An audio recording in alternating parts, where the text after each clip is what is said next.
Everyone, स्वागत है आप सभी का यूसीआई डिजिटल यूपी एग्जाम्स की विजय भव सीरीज में, जिसमें हम पेट के मॉक टेस्ट को देख रहे थे। और आज हमारा मॉक टेस्ट नंबर 2 है, जिसमें हम शुरुआत करने वाले हैं करंट अफेयर के क्वेश्चन से। तो 10 क्वेश्चंस आते हैं, देख लेते हैं। सारे क्वेश्चंस बहुत ही सिलेक्टेड हैं। हो सकता है 15 और 16 वाले पेपर में आपको जो कल मैंने मॉक टेस्ट 1 में और 2 में क्वेश्चंस कराए, इन्हीं में से आपको कुछ क्वेश्चंस देखने को मिल जाए। चलो शुरू करते हैं। पहला क्वेश्चन है, बिना ड्राइवर के पहली ट्रेन कहां पर शुरू हुई है? ऑप्शंस आपके पास 4 है, गुजरात में, पंजाब में, दिल्ली में या फिर केरला में। राइट आंसर क्या हो जाएगा आपका? राइट हो जाएगा दिल्ली। ठीक, यहाँ पर देखो कुछ तरह क्या दिया हुआ है कि क्या इसकी खूबियां हैं। तो ये एक सबसे पहली खूबी ये है कि ट्रैक पर अगर 2 मेट्रो ट्रेन आ जाएंगी तो ये अपने आप रुक जाएगी, इसमें झटके का अनुभव नहीं होगा, चढ़ने उतरने में कोई दिक्कत नहीं होगी। यहाँ पर अंदर क्या चीजें हो रही हैं, क्या चीजें बाहर हो रही हैं, इसके लिए कैमरा लगे होंगे और हादसे के वक्त जो है खुद ही ये सेंसर वाला ब्रेक है इसमें जो लग जाएगा। तो ये बात आपको बहुत ही अच्छी तरीके से याद रखनी थी। अगला सवाल है, लकड़ी से बना पहला सैटेलाइट किस देश के द्वारा लॉन्च किया जाएगा? चीन के द्वारा, भारत के द्वारा, जापान के द्वारा, अमेरिका के द्वारा। राइट आंसर आपका क्या हो जाएगा? जापान हो जाएगा। जापान जो है वो, जो आपने सुना होगा स्पेस डेब्रिस यानी कि जो अंतरिक्ष में कबाड़ है, उसको, उस समस्या से मुकाबला करने के लिए जापान एक ऐसी सैटेलाइट को बना रहा है। तो याद रखिएगा, लकड़ी से बना जो है वो सबसे पहला जो सैटेलाइट है वो जापान के द्वारा लाया जा रहा है। अगला सवाल है, गुपकार गठबंधन क्या है? तो अगर इन लोगों का तस्वीर देख के आपको कुछ याद आ रहा है तो शायद आप आंसर गेस कर लिए होंगे कि आंसर हो जाएगा आपका कि जम्मू कश्मीर के विपक्षी दलों का एक बड़ा गठबंधन है। और यहाँ पर आपको ये 3 लोग दिख रहे हैं, महबूबा मुफ्ती हैं और आपके फारूक अब्दुल्ला हैं और एक और है। तो इन तीनों को ने या फिर 8 लोगों ने मिलकर के इस ग्रुप को बनाया है। ठीक है, तो बेसिकली ये जो गुपकार है ये श्रीनगर में जहाँ पर ये रहते हैं वहाँ की रोड का नाम है और उसी रोड पर 8 लोगों के द्वारा 8 ग्रुप जितने भी पार्टीज थी उनके द्वारा एक ग्रुप बनाया गया और उसका नाम गुपकार गठबंधन रख दिया गया है। नेक्स्ट क्वेश्चन देख लेते हैं, महिला उत्कर्ष योजना की शुरुआत किस राज्य ने की है? महिला उत्कर्ष योजना किससे रिलेटेड है ये भी पता होना चाहिए। तो यहाँ पर महिलाओं को रोजगार देने के लिए महिला उत्कर्ष योजना या रोजगार से रिलेटेड पैसे देने के लिए अगर कोई रोजगार शुरू करना चाहती हैं तो ये योजना गुजरात राज्य ने शुरू की है, ये याद रखिएगा। इसमें 1 लाख तक का लोन दिया जाएगा, लेकिन ये लोन जो होगा वो इंटरेस्ट फ्री लोन होगा। तो ये याद रखिएगा, ब्याज रहित लोन। ठीक है, कहाँ पर शुरू किया गया है? गुजरात की सरकार ने को शुरू किया है। नेक्स्ट क्वेश्चन है कि जेल पर्यटन इसकी शुरुआत किस राज्य ने की है? उत्तर प्रदेश, महाराष्ट्र, गुजरात, पश्चिम बंगाल। राइट आंसर आपका महाराष्ट्र हो जाएगा। महाराष्ट्र की सरकार ने जेल पर्यटन योजना शुरू करी है और ये आपकी पुणे की यरवदा जेल में करी गई है, ये याद रखिएगा। ऐतिहासिक जेलों के करीब से देखने में सुविधा प्रदान करेगा। देश में अपनी तरह का ये पहली पहल है, यानी कि इससे पहले कोई भी कहीं भी किसी भी राज्य में जेल पर्यटन की शुरुआत नहीं हुई है, ये बात आप याद रखिएगा। अगला जो है कि अगर आपको पता होना चाहिए महाराष्ट्र के जो है कौन है सीएम और कौन है गवर्नर, क्योंकि महाराष्ट्र में भी इलेक्शंस भी हुए थे जब आपकी किसकी सरकार गिर गई थी, बाल ठाकरे और की, उद्धव ठाकरे की, और उसके बाद फिर कौन आए थे आपके, उसके बाद आपके नए जो बने हैं सीएम, उनका नाम आपको कमेंट करके बताना है फटाफट से, क्योंकि ये क्वेश्चन पूछा जा सकता है। ठीक है, अगला क्वेश्चन, और गवर्नर कौन है ये भी आप बताइएगा। पुर्तगाल के राष्ट्रपति कौन बने हैं? यहाँ पर क्वेश्चन बना है कि पुर्तगाल के राष्ट्रपति कौन बने हैं? सदर जापोरोव, जोको विडोडो, अंटोनियो कोस्टा या फिर मार्सेलो रेबेलो। राइट आंसर आपका क्या हो जाएगा? डी हो जाएगा। मार्सेलो रेबेलो जो है ये पुर्तगाल के नए प्रेसिडेंट चुने गए हैं और पुर्तगाल की कैपिटल अगर हम देखें तो क्या हो जाएगी? लिस्बन हो जाएगी। ये बात आप ध्यान रखिएगा। अगला सवाल देख लेते हैं, महावीर चक्र 2021 से किसे सम्मानित किया गया है? सूबेदार संजीव कुमार, कर्नल संतोष बाबू, मेजर अनुज सूद, हवलदार तेजिंदर सिंह। राइट आंसर आपका कर्नल संतोष बाबू हो जाएगा। तो यहाँ पर गालवान वैली में जब क्लैश हुआ था और उस क्लैश में ऑपरेशन स्नो लेपर्ड चलाया गया था, तो स्नो लेपर्ड में इनकी जो है ये देहांत हो जाता है और वहाँ पर इनको मरणोपरांत इस बार महावीर चक्र से सम्मानित किया गया है। तो नाम याद रखिएगा। ठीक है, यहाँ पर इनकी तस्वीर भी है तो शायद आप रिलेट कर पाए। ठीक है, नेक्स्ट क्वेश्चन देख लेते हैं। भ्रष्टाचार सूचकांक 2021 में भारत की क्या रैंक है। तो इस दो तरह के क्वेश्चन बनेंगे, तो रैंक पूछा जाएगा कि कौन इसको जारी करता है। तो यहाँ पर राइट आंसर आपका क्या हो जाएगा, 86 हो जाएगा सबसे पहली चीज। दूसरी चीज ये कि इसको ट्रांसपेरेंसी इंटरनेशनल द्वारा जारी करा जाता है, ये याद रखिएगा। ये जो है किसको देख रही है या कहाँ से ये चीजें निकाल करके कितने को कंपेयर कर रही है, तो पिछले 10 वर्षों को कंपेयर किया जा रहा है, इसलिए यहाँ लिखा है कि एक दशक में क्या बदलाव हुए हैं। ठीक है, तो इसका याद रखिएगा नाम ट्रांसपेरेंसी इंटरनेशनल द्वारा भ्रष्टाचार बोध सूचकांक लागू किया गया है और जारी किया गया था, और 86वीं रैंक आई थी भारत की। अगला सवाल है, उत्तर प्रदेश का पहला खेल विश्वविद्यालय कहां पर बनाया जा रहा है, कुशीनगर, नोएडा, लखनऊ या फिर मेरठ। तो पहला खेल विश्वविद्यालय मेरठ में बनेगा, और ये किस नाम से, मेजर ध्यानचंद खेल विश्वविद्यालय है, तो ये जरूर याद रखिएगा। नेक्स्ट क्वेश्चन है कि सबसे ज्यादा बिक्री करने वाली वाहन निर्माता कंपनी कौन सी है, Hyundai, टोयोटा, फोक्सवैगन या फिर मारुति। राइट आंसर आपका मारुति हो जाएगा। मारुति ने इस बार भी 40% की दर से जो है ज्यादा बिक्री करी है, या फिर इनका रेट जो है 40% की दर से प्रॉफिट यहाँ पर देखने को मिलेगा। यहाँ पर ये भी आपसे पूछा जा सकता है कि कौन सी कंपनी यहाँ कहाँ की है, तो मारुति आपकी इंडिया की है। ठीक है, वोक्सवैगन आपकी कहाँ की है, जर्मनी की। उसके बाद आपकी हो जाती है टोयोटा, टोयोटा कहाँ की है, जापान की। और Hyundai जो है वो साउथ कोरिया की है, याद रखिएगा। ठीक है, तो ये आपसे पूछा जा सकता है, ये आपके साउथ कोरिया की है Hyundai, जापान की हो जाती है टोयोटा, फोक्सवैगन आपकी जर्मनी की हो जाती है, और मारुति सुजुकी इंडिया की है। तो ये आपके 10 क्वेश्चंस थे करंट अफेयर से रिलेटेड, जो बहुत ही ज्यादा हाईलाइटेड क्वेश्चंस थे, वो हमने कराए हैं। मिलेंगे अपने नेक्स्ट सेशन में। Thank you. हेलो दोस्तों, अब जीएस के क्वेश्चंस के लिए देखते हैं जीएस के क्वेश्चंस कहाँ से स्टार्ट होते हैं। क्वेश्चन नंबर 16 से। इसके पहले जो करंट अफेयर्स का पार्ट है वो मैम के द्वारा हो चुका है, ठीक है। और 16 नंबर से क्वेश्चन ये देख लीजिए कि क्वेश्चन नंबर 16 में बोला गया है कि रूस का जनप्रतिनिधि संस्था जो संसद है, इसको क्या कहा जाता है। जो ये संस्था है, रूस की जो संस्था है संसद, या इसको क्या कहा जाता है। जैसे भारत की संसद है, ऐसे ही जैसे रूस की जो संसद है, रूस की संसद को ड्यूमा बोला जाता है। रूस की संसद को क्या बोला जाता है, ड्यूमा बोला जाता है। और जापान की संसद का नाम, जापान की संसद का नाम आपका क्या है, जापान की संसद का नाम डायट है। जापान की संसद का नाम क्या है, जापान की संसद का नाम बेटा डायट है। पार्लियामेंट, पार्लियामेंट बेटा ब्रिटेन की संसद का नाम है। ब्रिटेन की संसद का नाम क्या है, पार्लियामेंट। ब्रिटेन की संसद का नाम पार्लियामेंट है। और ड्यूमा आपकी कहाँ की है, रूस की संसद है। और जापान की संसद का नाम क्या हो जाएगा, जापान की संसद का नाम डायट है। और सोरा जो है ये अफगानिस्तान, अफगानिस्तान की संसद का नाम सोरा हो जाएगा।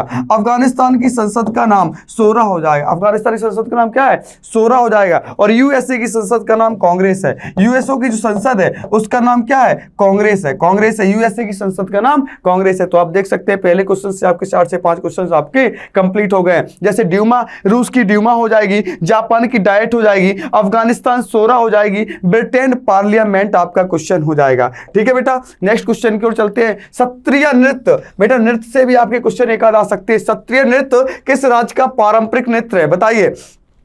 तो आपने सुना होगा असम का, असम का जो नृत्य है क्षत्रिय नृत्य, ये पारंपरिक नृत्य है। असम का एक नृत्य और है बिहू, बिहू। असम का एक नृत्य और है बिहू है, असम से रिलेटेड है। मणिपुर, मणिपुर से रिलेटेड है मणिपुरी। मणिपुरी कौन सा रिलेटेड है, कहां से, मणिपुर से, मणिपुरी है। और उड़ीसा से उड़िया, उड़ीसा से उड़िया।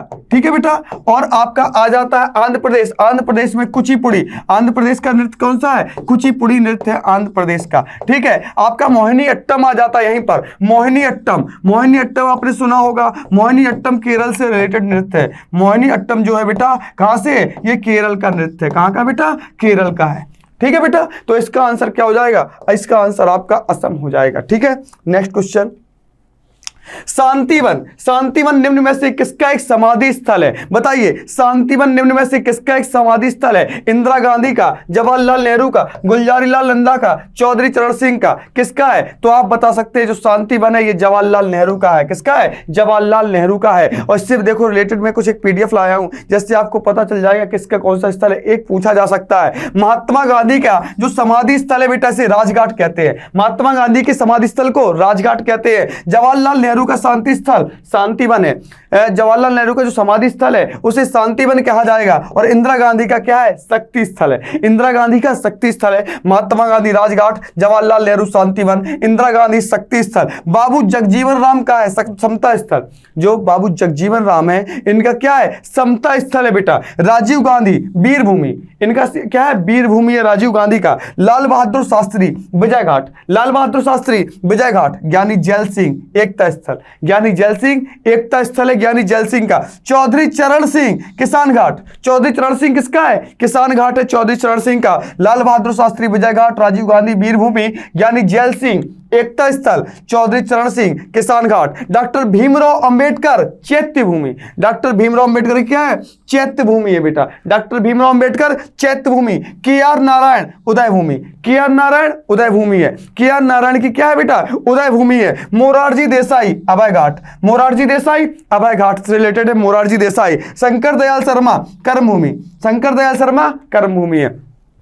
शंकर दयाल शर्मा है कर्मभूमि, मोरारजी देसाई है अभय घाट, के आर नारायण है उदय भूमि। तो आपको एक बार इसको एक बार और देख लेंगे, आप रिवाइज कर लेंगे, आप आपके पेपर में क्वेश्चन एक पूछ लिया जा सकता है यहां से। ठीक है, तो इसका आंसर क्या हो जाएगा? जवाहरलाल नेहरू हो जाएगा। ठीक है आपका नेक्स्ट क्वेश्चन, भारत का कौन सा संघ राज्य क्षेत्र, कौन सा संघ राज्य क्षेत्र आकार में सबसे बड़ा है? संघ राज्य क्षेत्र यूटी के बारे में बात कर रहे हैं तो आपका अगर इस ऑप्शंस के अकॉर्डिंग जाएंगे तो इसमें से लक्षद्वीप, लक्षद्वीप, पांडुचेरी, चंडीगढ़, दमनदीप। लक्षद्वीप सबसे छोटा हो जाएगा, सबसे छोटा कौन सा हो जाएगा? ये आपका लक्षद्वीप हो जाएगा। कौन हो जाएगा? लक्षद्वीप हो जाएगा। और पांडुचेरी, पांडुचेरी ये सबसे बड़ा हो जाएगा आपका। सबसे बड़ा कौन सा हो जाएगा? पांडुचेरी हो जाएगा। टोटल कितने केंद्र शासित प्रदेश है? टोटल 8 केंद्र शासित प्रदेश हैं जिसमें, ठीक है। अच्छा, दमनदीप और दमनदीप व दादर नागर हवेली को अब एक राज्य बना दिया गया है, एक केंद्र शासित प्रदेश बना दिया गया है। दमनदीप और दादरा नागर हवेली को एक केंद्र शासित प्रदेश बना दिया गया है। इन दोनों को एक मिला के एक केंद्र शासित प्रदेश बना दिया गया है। ठीक है बेटा, नेक्स्ट क्वेश्चन, निम्नलिखित में से कौन सा भारत का सबसे पहला और एकमात्र केंद्र शासित प्रदेश है जहां का सारा कामकाज पूर्णतः सौर ऊर्जा से संचालित होता है? पूर्णतः कहां से, किससे संचालित होता है? सारा कामकाज पूरा सौर ऊर्जा से संचालित होता है। तो उसका आंसर हो जाएगा द्वीप। उसका आंसर क्या हो जाएगा? द्वीप। बेटा, अंडमान और निकोबार द्वीप समूह की राजधानी क्या है? पोर्ट ब्लेयर है। क्या बेटा? पोर्ट ब्लेयर है। क्या है? पोर्ट ब्लेयर है। चंडीगढ़ की कैपिटल चंडीगढ़ है, लेकिन यहाँ के जो एडमिनिस्ट्रेटर होते हैं कौन होते हैं? एडमिनिस्ट्रेटर इस समय कौन है बताइए? यहाँ के बनवारी लाल पुरोहित। कौन है बेटा? बनवारी लाल पुरोहित है।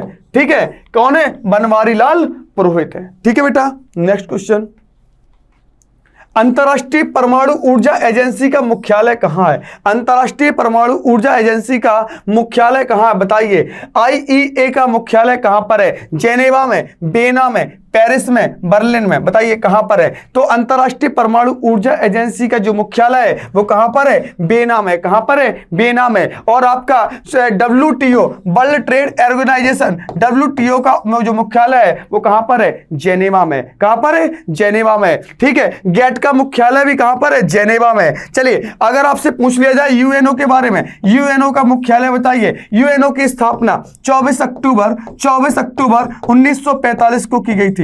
इसकी स्थापना 24 अक्टूबर 1945 को की गई थी। ठीक है, और इसका जो मुख्यालय है, इसका मुख्यालय बेटा कहां पर है? न्यूयॉर्क में। इसका मुख्यालय कहां पर है? न्यूयॉर्क में। 24 अक्टूबर 1945 को इसकी स्थापना की गई थी। किसकी?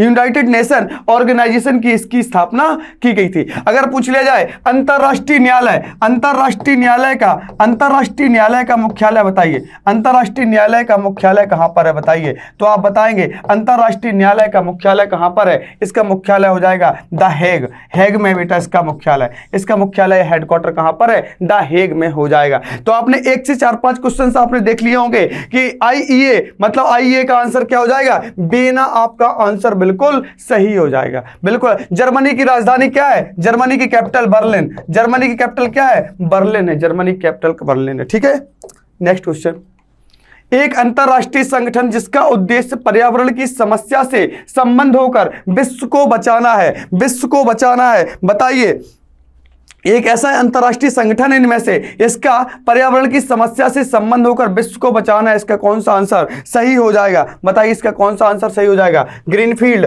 क्लीनएन, ग्रीन पीस या इको फ्रेंड? बताइए, इसमें से कौन सा हो जाएगा? तो इसका ये आंसर हो जाएगा ग्रीन पीस। इसका 1971 में इसकी स्थापना की गई थी। इसकी स्थापना 1971 में की गई थी। कहां पर? 1971 में। और इसका जो हेडक्वार्टर है, इसका जो हेडक्वार्टर है ये बेटा नीदरलैंड एम्स्टर्डम में इसका हेडक्वार्टर है। नीदरलैंड एम्स्टर्डम में इसका हेडक्वार्टर है। कहां पर? नीदरलैंड एम्स्टर्डम में इसका हेडक्वार्टर है।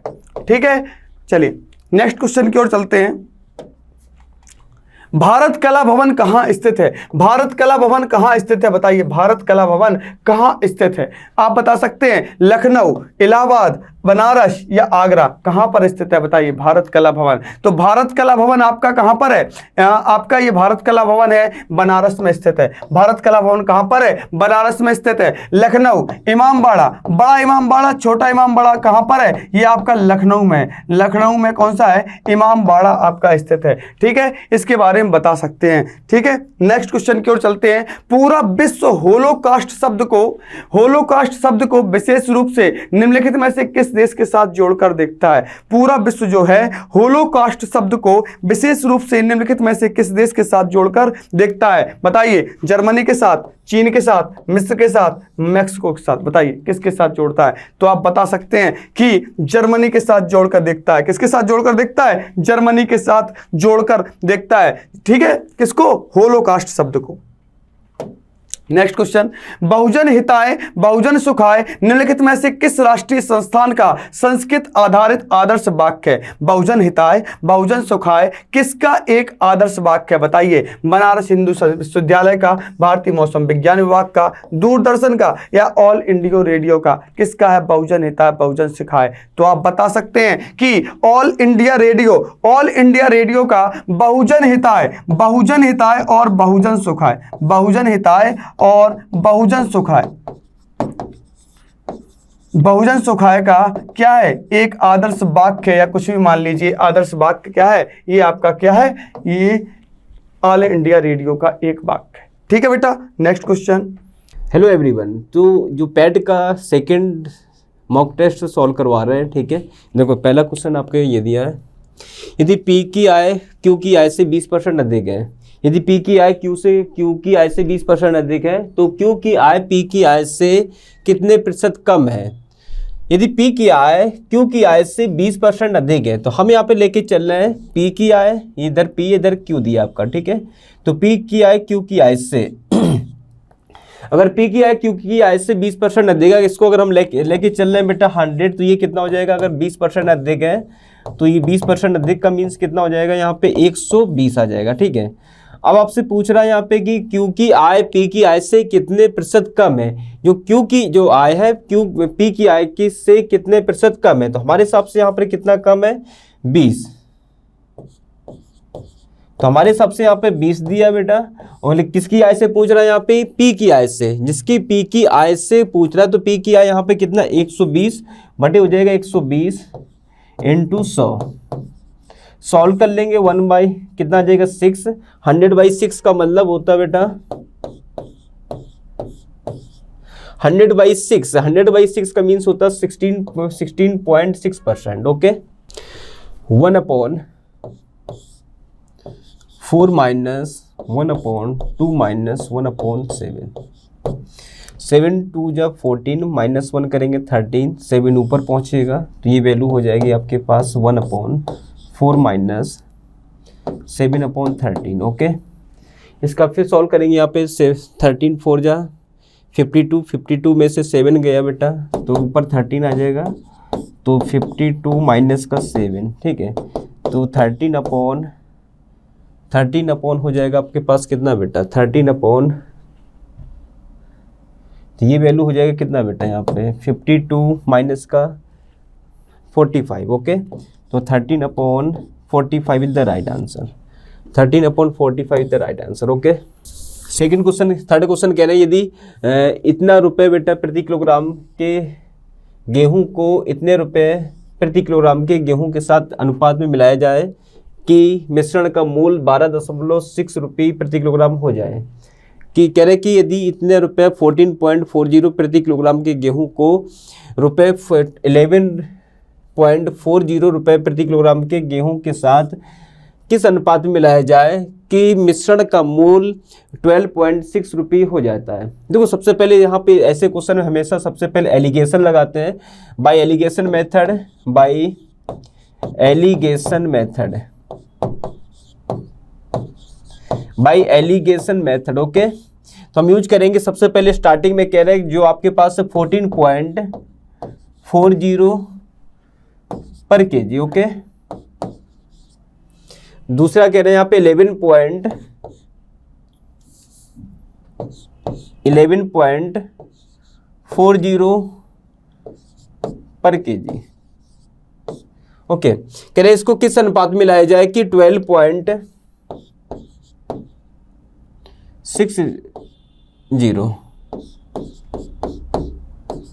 पर केजी। ओके, तो ये वैल्यू जो आपकी होती है एवरेज होती है दोनों का मिला के। तो यहाँ पे पहली जो आपकी क्वांटिटी दिया वो आपका 14.40 पर केजी है। दूसरी प्रकार की जो मिक्सचर जो वैल्यू दी आपका 11.40 पर केजी के हिसाब से है। इसको कह रहे हैं आपस में किस अनुपात में मिलाया जाए कि मिश्रण का अनुपात 12.60 हो जाता है। तो ऐसे क्वेश्चन में सबसे पहले हम क्या करते हैं, एलिगेशन मेथड यूज करते हैं। एलिगेशन मेथड यूज करेंगे तो यहाँ पे इसको माइनस इससे करेंगे तो, और इसका माइनस इस वैल्यू से करेंगे तो ये वैल्यू आपके पास हो जाएगा 12.60 minus 11.40। Okay, then ratio 14.40 minus 12.60। देखिए 12.60 माइनस 11.40, इसको माइनस जब करेंगे तो ये वैल्यू आपके पास मिलेगा यहाँ पर कितना 1:1.20 रेशियो। इसको माइनस करेंगे तो ये वैल्यू हो जाएगी आपके पास 1.80। ओके, पॉइंट से पॉइंट ब्रेक करेंगे और 0 से 0 हटा देंगे तो ये आपका बचेगा 12:18। तो 12:18 कट कर लेंगे तो 6 2 जा 12, 6 3 जा 18, 2:3 द राइट आंसर। ओके, ठीक, ऐसे क्वेश्चन जो आपके पास दिए कि ये हमेशा होता है परमीकरण के हिसाब यूज करेंगे। यहाँ पे 1/√2 + 1, 1/√3 + √2 और 1/√4 + √3 एंड सोन, आगे भी इस तरह का प्रोसेस है। और यहाँ पे लास्ट में जो दिया आपका 1/100 + 1/99। ठीक है, तो परमीकरण करेंगे तो ये जो वैल्यू प्लस में होती है ऊपर नीचे मल्टीप्लाई करेंगे तो माइनस से मल्टीप्लाई करते हैं तो 1/√2 + 1 मल्टीप्लाई 1/√2 माइनस का 1, 1/√2 माइनस का 1। ओके, सेम प्रोसेस इसमें भी करेंगे। यहाँ पे 1/√3 + √2 तो 1/√3 minus √2 upon 1/√3 + √2 into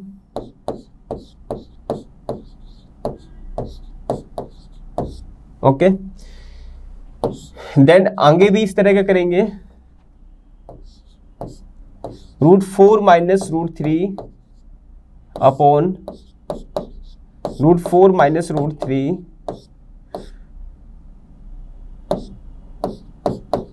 √4 minus √3। Okay, and so on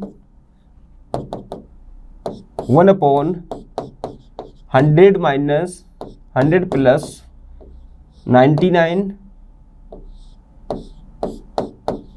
100 minus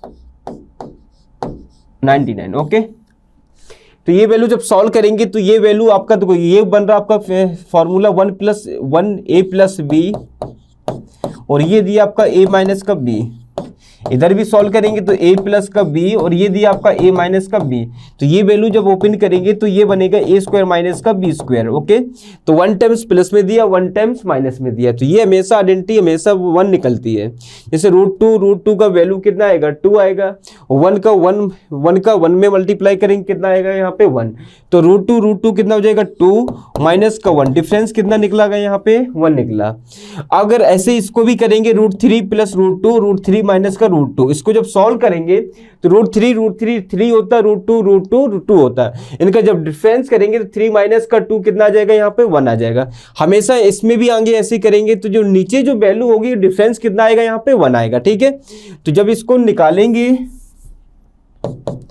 √2 minus का 1 अपॉन 1, ऊपर से आ जाएगा √3 माइनस का √2 बटे कितना आ जाएगा 1, और आगे भी आ जाएगा √4 माइनस का √3 upon 1 and Son plus √100 minus √99।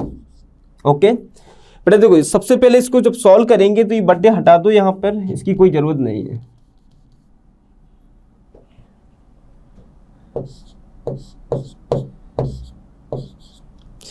बेटा this will be cancel out बेटा,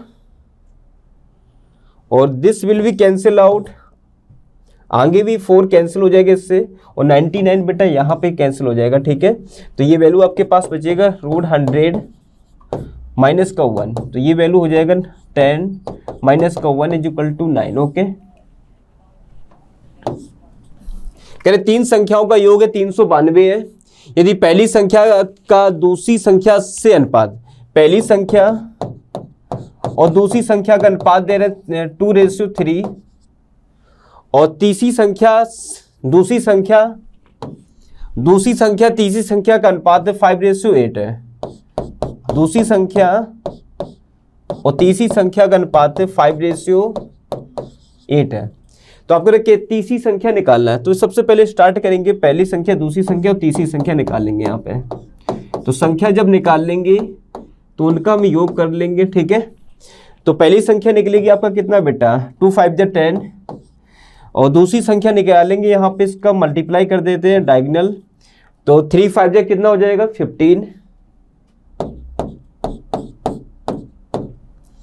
और इसके बाद जब थर्ड संख्या निकालेंगे, थर्ड के ऊपर जो भी वैल्यू होती है आपस में क्या करते हैं मल्टीप्लाई करते हैं, तो 8 3 कितना हो जाएगा यहाँ पे 24।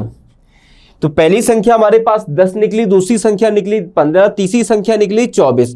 अब कह रहे तीनों संख्याओं का योग कह रहे 392 है। अगर तीनों संख्याओं का योग 392 है, हमारे हिसाब से योग कितना हो रहा है यहाँ पे,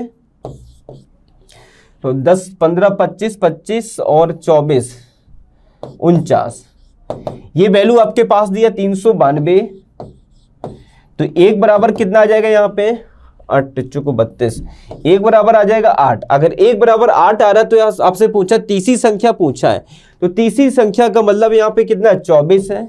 24 की वैल्यू पूछा, एक बराबर 8, तो 8 बराबर कितना आ जाएगा मल्टीप्लाई 8, 8 4 जा 32, तो 2 कैरी लास्ट में 2, तो ओके 32 कैरी 3, 8 2 जा 16 19, 190 हो जाएगा, 192 इज द राइट आंसर।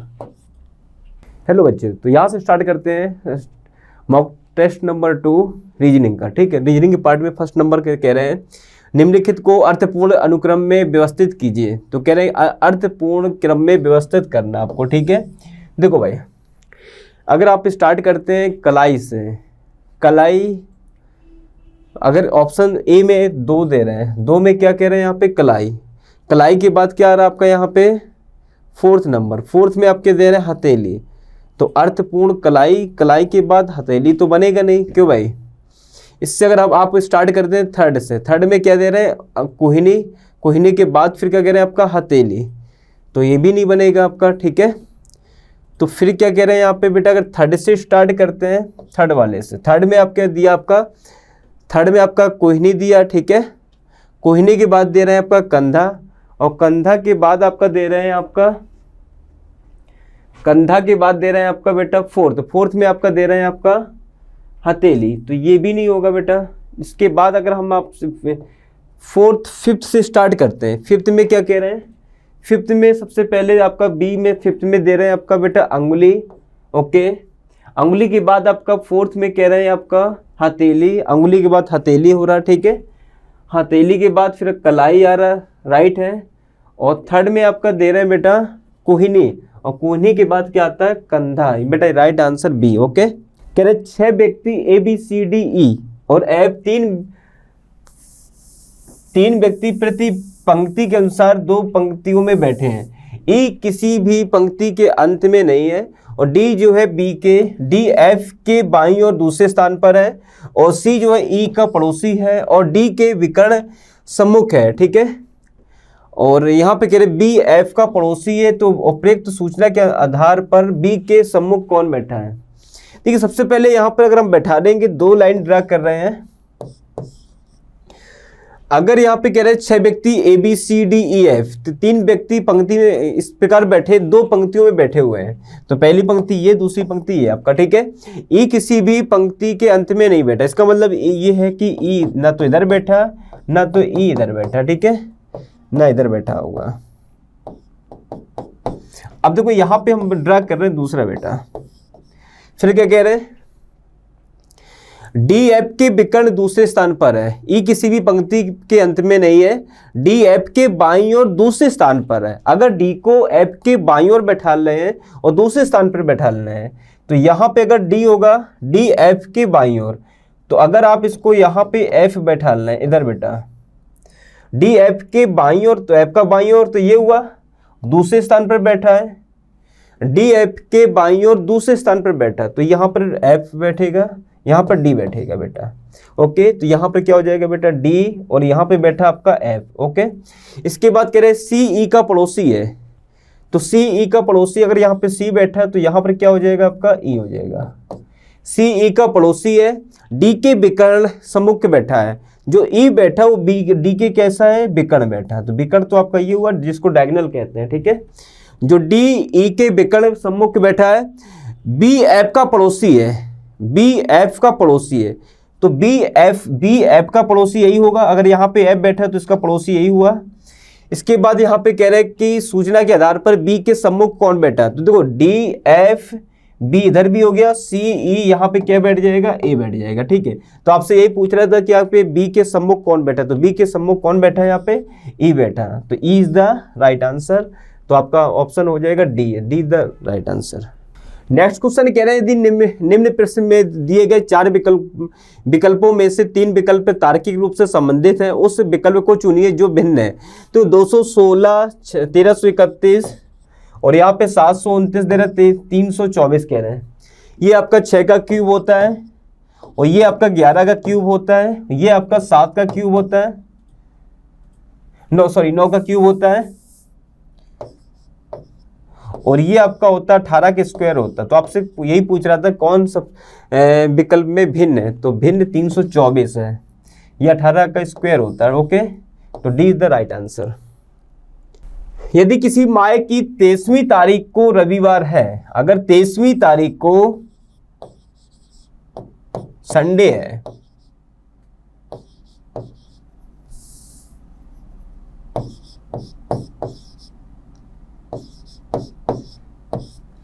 तो 2 सप्ताह और 4 दिन पहले बेटा, तो 2 सप्ताह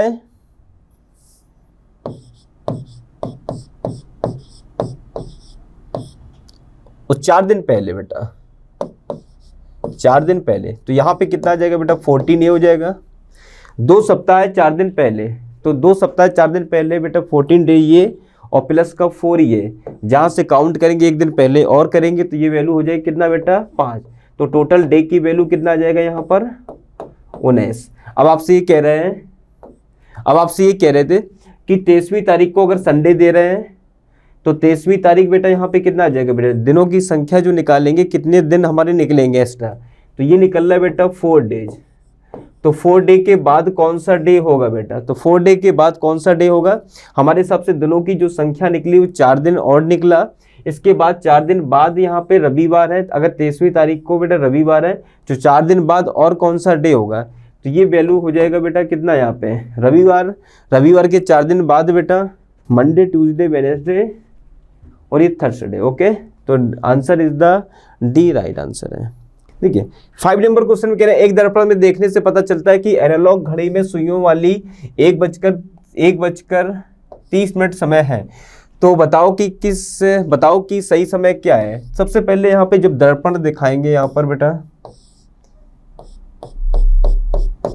तो ये बज रहा बेटा कितना 1:30।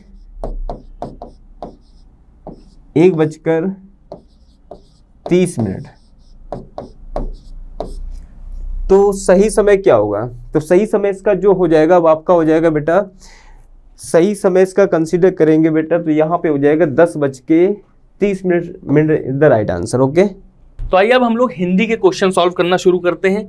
देखिएगा 51 नंबर क्वेश्चन, दिगंबर का संधि विच्छेद बहुत ही कॉमन शब्द है और कई बार पूछा जाता है, लेकिन बस अब इसमें कंफ्यूजन आपको कहाँ होने वाला है, सी और डी में कंफ्यूजन होने वाला है। तो इसका मतलब आप ये समझ लीजिएगा कि ये का में जो हलंत लगा है ये वाला हमारा आंसर होगा। दिक प्लस अंबर व्यंजन संधि है, ठीक है ना, तो इसमें हलंत नहीं लगा हुआ है, ये पूरा का लिखा है। हम लोग क्या करते हैं, हलंत को इग्नोर कर देते हैं, लेकिन अगर मान लीजिए एक ये का लिखा हुआ है और एक ये का लिखा हुआ है, ठीक है ना, ये वाला, तो इस तरीके से, तो इसका मतलब क्या होता है, इसका मतलब होता है आधा का, पूरा का नहीं है, ठीक है ना। और ये क्या है, अगर इसका इस्तेमाल करके हम लिखेंगे क्या, तो ऐसे लिखा जाएगा कया, ठीक है ना, और इसका इस्तेमाल करके अगर हम लिखेंगे क्या तो इस तरीके से लिखा जाएगा क्या। बात समझ में आ गई ना। तो ये आधा है, ये पूरा है, इनमें भी फर्क होता है, हमें इस तरीके से कंफ्यूज नहीं होना है कि हलंत लगा या नहीं लगा। ठीक, चलिए आगे बढ़ते हैं। सूक्ष्म का विलोम क्या है, तो सूक्ष्म का विलोम हो जाएगा स्थूल हो जाएगा, ठीक है, कोई भी इसमें दिक्कत नहीं होने वाली है, कई परीक्षाओं में पूछा गया है। अगले क्वेश्चन पे आते हैं, कौन सा शब्द मद का समानार्थी नहीं है। मद का मतलब क्या होता है, मद का मतलब ही होता है नशा, ठीक है, मदांध यानी कि नशे में अंधा। अब इसी को हम और भी समानार्थी रूपों में ले लेते हैं, जैसे मद्य, मद्य को भी मद कह देते हैं। मद्य का मतलब क्या होता है, मद्यपान, मद्य का मतलब क्या होता है, शराब होता है एक तरीके से देखा जाए, ठीक है ना। तो इससे क्या होता है, इससे भी नशा होता है, तो इसे भी हम मद के उसमें ले लेते हैं। गर्व, आदमी को गर्व का नशा होता है, गर्व का नशा होता है वही अहंकार कहलाने लगता है, ठीक है ना, तो गर्व का भी मद होता है। नशा तो उसका पर्यायवाची है ही, लेकिन शिथिल, शिथिल इसका कोई भी समानार्थी नहीं है, कोई भी पर्यायवाची इसका नहीं है। शिथिल का मतलब क्या होता है, ढीला ढाला पड़ जाना, ठीक है ना, शिथिल पड़ जाना, बिल्कुल से कोई एक्टिविटी ना रहना, वो होता है शिथिल। चलिए आगे बढ़ते हैं। जो कम खर्च करता हो, हमने आपको बताया था, जो कम खर्च करता हो वो मितव्ययी होता है, ठीक है ना, और जो जरूरत से कम खर्च करता हो, जरूरत की भी पूर्ति ना करता हो, वो कंजूस होता है। और जो अधिक खर्च करता हो उसे क्या कहते हैं, उसे कहते हैं अपव्ययी कहते हैं। क्लियर है ना। चलिए आगे बढ़ते हैं। जूही की कली किसकी रचना है, बहुत ही सुंदर रचना है और बहुत ही इंपॉर्टेंट रचना है, ये निराला जी की रचना है आपकी, इसे आपको याद रखना है, कई परीक्षाओं में इससे भी प्रश्न पूछा गया है, ठीक है। चलिए पैराग्राफ आपके सामने आ गया है 56 से 60 नंबर तक। पहले हम इस पैराग्राफ को पढ़ लेते हैं कि ईर्ष्या का काम जलाना है, मगर सबसे पहले वह उसी को जलाती है जिसके हृदय में उसका जन्म होता है। आप भी ऐसे बहुत से लोगों को जानते होंगे जो ईर्ष्या और द्वेष की साकार मूर्ति हैं, जो बराबर इस फिक्र में लगे रहते हैं कि कहाँ सुनने वाले मिले, कि अपने दिल का गुबार निकालने का मौका मिले। श्रोता मिलते ही उनका ग्रामोफोन बजने लगता है और वे बड़े ही होशियारी के साथ एक एक कांड इस ढंग से सुनाते हैं मानो विश्व कल्याण को छोड़कर उनका और कोई ध्येय नहीं हो। मगर जरा उनके अपने इतिहास को भी देखिए और समझने की कोशिश कीजिए कि जब से उन्होंने इस सुकर्म का आरंभ किया है तब से वे अपने क्षेत्र में कितना आगे बढ़े हैं या पीछे हटे हैं। यह भी कि अगर वे निंदा करने में समय और शक्ति का अपव्यय नहीं करते तो आज उनका स्थान कहाँ होता। ठीक, अब देखिएगा ईर्ष्या का क्या काम है, तो ईर्ष्या का काम सीधा सीधा लिखा हुआ है, ईर्ष्या का काम है आपका जलाना। क्लियर है ना, इसमें तो कोई डाउट है ही नहीं। चलिए आगे बढ़ते हैं। गद्यांश में प्रयुक्त ध्येय का क्या अर्थ है। अब ध्येय एक ऐसा शब्द है जिसे हमें गद्यांश में देखने की आवश्यकता नहीं है, ठीक है ना। तो ध्येय का मतलब क्या होता है, ध्येय का मतलब होता है लक्ष्य, इसमें भी कोई भी कंफ्यूजन नहीं है आपको। चलिए आगे बढ़ते हैं। गद्यांश में ईर्ष्यालु व्यक्तियों की प्रशंसा की गई, खिल्ली उड़ाई गई, स्तुति की गई, उपासना की गई। तो आप ये देख सकते हैं कि किस तरीके से ईर्ष्यालु व्यक्तियों के बारे में बात की जा रही है कि उनका ग्रामोफोन बजने लगता है, बड़े ही होशियारी के साथ एक एक कांड इस ढंग से सुनाते हैं मानो विश्व कल्याण को छोड़कर उनका कोई और ध्येय ना हो। तो मतलब एक निकृष्ट व्यक्ति के लिए हम बड़ी महानता सूचक शब्दों का प्रयोग करके और उसकी निकृष्टता का हम वर्णन कर रहे हैं। इसका मतलब क्या होता है कि हम उसका मजाक उड़ा रहे हैं, यानी कि खिल्ली उड़ाई गई है यहाँ पे, ठीक है ना। जो भी ईर्ष्यालु व्यक्ति हैं उनकी यहाँ पे खिल्ली उड़ाई गई है। क्लियर? चलिए आगे बढ़ते हैं। अपव्यय का क्या अर्थ होता है? अभी हमने थोड़ी देर पहले हमने आपको बताया, अपव्यय का अर्थ होता है अधिक खर्च करना। अपव्यय का अर्थ, ठीक है ना, अधिक खर्च करना। अधिक भी नहीं लीजिए आप, अपव्यय जब आ गया तो इसमें लीजिए फिजूल खर्च करना, ठीक है। फिजूल का मतलब अधिक खर्च करने मतलब तो ये है कि जहां पे मान लीजिए हमें कोई बड़ा अगर हमारा प्रोजेक्ट है तो वहां पे हम अधिक खर्च करेंगे, तो वो अपव्यय थोड़ी हो रहा है। लेकिन फिजूल खर्च करना, जहां पे आवश्यकता नहीं है वहां भी खर्च करना, वो फिजूल खर्ची कहलाता है, ठीक है। तो अपव्यय का क्या हो जाएगा? फिजूल खर्च इसका आंसर हो जाएगा। चलिए, गद्यांश का उपर्युक्त शीर्षक क्या होगा? देखिए, प्रिंट मिस्टेक हो जाता है कभी कभी। गद्यांश का यहां पे उपर्युक्त नहीं होना चाहिए, उपयुक्त शीर्षक क्या होगा, ठीक है, एक चीज। या दूसरा, देखिए आपके वाक्य शुद्धिकरण भी आएगा, उस हिसाब से समझ लीजिए कि गद्यांश का उपर्युक्त शीर्षक क्या होगा, तो उपर्युक्त नहीं होगा, उपयुक्त होगा। अब उपर्युक्त का अगर हमें प्रयोग करना ही है तो हम क्या कर सकते हैं? उपर्युक्त गद्यांश का उपयुक्त शीर्षक क्या होगा, या उपर्युक्त गद्यांश का शीर्षक क्या होगा, पता ही नहीं समझ में। चलिए अब देख लेते हैं आगे कि गद्यांश का उपयुक्त शीर्षक क्या होगा। ईर्ष्या, ईर्ष्या से लाभ, निंदा या अपव्यय, ठीक है ना। तो इसका क्या हो जाएगा? ईर्ष्या इसका आंसर हो जाएगा, क्योंकि ईर्ष्यालु व्यक्तियों के विषय में बात की जा रही है। क्लियर? नया पैराग्राफ देखते हैं। ये और आया है गद्यांश। पूंजीवादी समाज में लेखक, पुस्तक और पाठक के बीच बाजार आ गया है। इस बाजार के कारण लेखक का पाठक से सीधा संबंध नहीं रह पाता। इसलिए मार्क्स ने कहा है कि पूंजीवादी समाज में कला, साहित्य या लेखक के लिए एलियनेशन की समस्या सबसे बड़ी है। पुराने समाज में कला व कलाकार अपने समाज से पूरी तरह जुड़े थे। कला की रचना और सुरक्षा दोनों का दायित्व समाज का था। बाद में कला दरबार में आई। कला और कलाकार का क्षेत्र संकुचित हुआ। कह सकते हैं कि कला सामाजिक समाज में कला दरबार से निकलकर बाजार में आई। इसमें उसका अजनबीपन या एलियनेशन और बढ़ा, ठीक है। यह है पैराग्राफ। अब देखते हैं, पूंजीवादी समाज में लेखक और पाठक के बीच क्या आ गया? सीधा सीधा लिखा हुआ है, लेखक और पाठक के बीच बाजार आ गया है। तो हमारा आंसर क्या हो जाएगा? बाजार। इसके लिए हमारा आंसर हो जाएगा कि लेखक और पाठक के बीच में बाजार आ गया है। अगली बात है, पुराने समाज में कला की सुरक्षा का दायित्व किसका था? अब आप देखिएगा, पुराने समाज में कला व कलाकार अपने समाज से पूरी तरह जुड़े थे। तो जब समाज से पूरी तरह जुड़े थे तो इनकी सुरक्षा का उत्तरदायित्व भी समाज का ही था ना। तो क्या आंसर हो जाएगा आपका? डी ऑप्शन आंसर हो जाएगा कि कला की सुरक्षा का दायित्व पुराने समाज में समाज का था, ठीक है। चलिए अगला क्वेश्चन देख लेते हैं। कला क्षेत्र का संकुचन। संकुचन का मतलब क्या होता है? इसका शाब्दिक अर्थ है सिकुड़ना। शाब्दिक अर्थ क्या होता है कि जो शब्द लिखा है वो मतलब किस भाव के साथ में उस शब्द को बनाया गया है।